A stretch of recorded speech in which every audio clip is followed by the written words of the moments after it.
Our next speaker is the Progressive's very own Ruth Conniff. She's been the political editor for many years. She's actually been at the Progressive for 20 years now. She started as an intern at the Progressive even before that. So she grew up with the Progressive, and it's been great working with her all these years. She does incredible work not only in the magazine itself, but on radio. You may have heard her on Joy Cardine's Wisconsin Public Radio show yesterday. You may read her in the Isthmus. She's got a column there. You may see her on TV sometimes. You may read her at our website at progressive.org. So, no further ado, please welcome Ruth Conniff.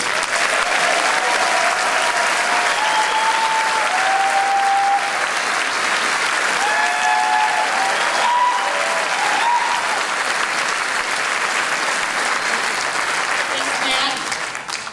Has this not been incredible to be part of this? These huge historic rallies, week after week. It's like our whole state keeps swinging back and forth between this awful, depressing news and this incredible, giddy optimism when we all come together.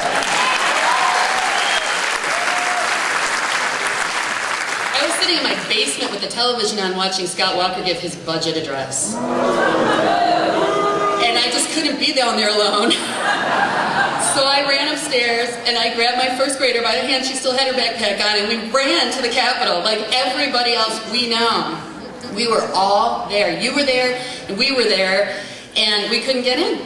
But there were those huge letters, the shame letters, in front of that white dove.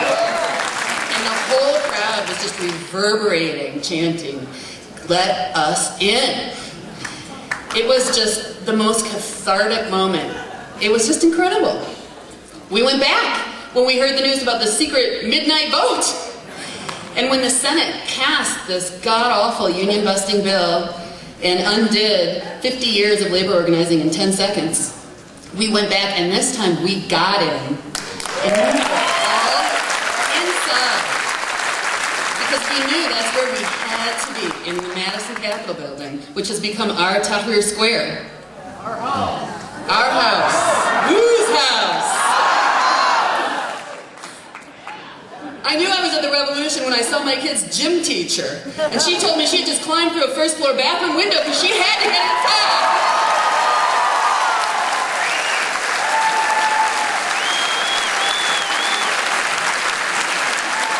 And my apolitical neighbor, who I bumped into in that crowd of thousands inside the Capitol building outside the Assembly, who said, "You've never heard me talk about politics before." Well, those days are over. Those days are over. We in this state are never going to be the same again.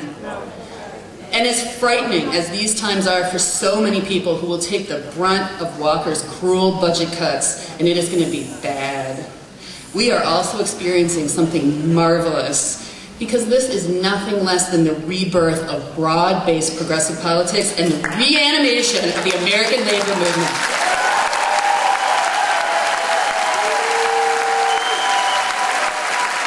This is it. This is what we have been waiting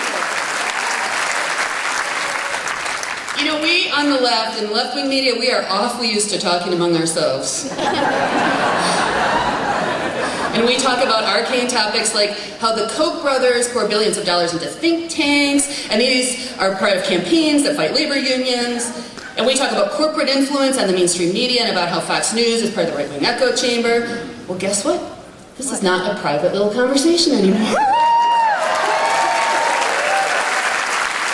This is it, people. We are in the center of political debate in this country, and people who have never read the Progressive magazine or listened to Wart or Grit TV or Democracy Now or know about the Center for Media and Democracy are really, really getting it.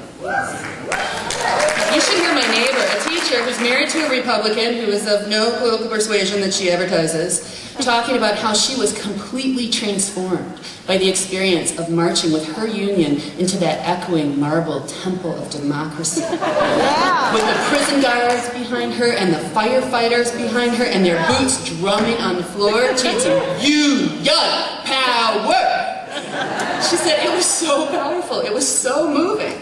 She is never going to be the same again.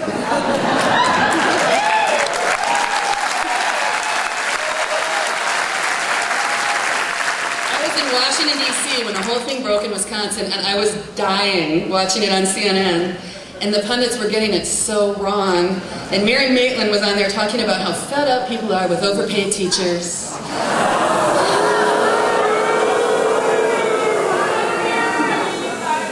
And how the public schools are nothing more than institutionalized child abuse. Everyone knows that vouchers and charters in private schools are the real solution. But fortunately, I had some more reliable reporters in my first and fourth grader who are sitting right here, who marched into the Capitol with their grandparents and their teachers and made their own signs and became, in a very short period, hardcore labor activists.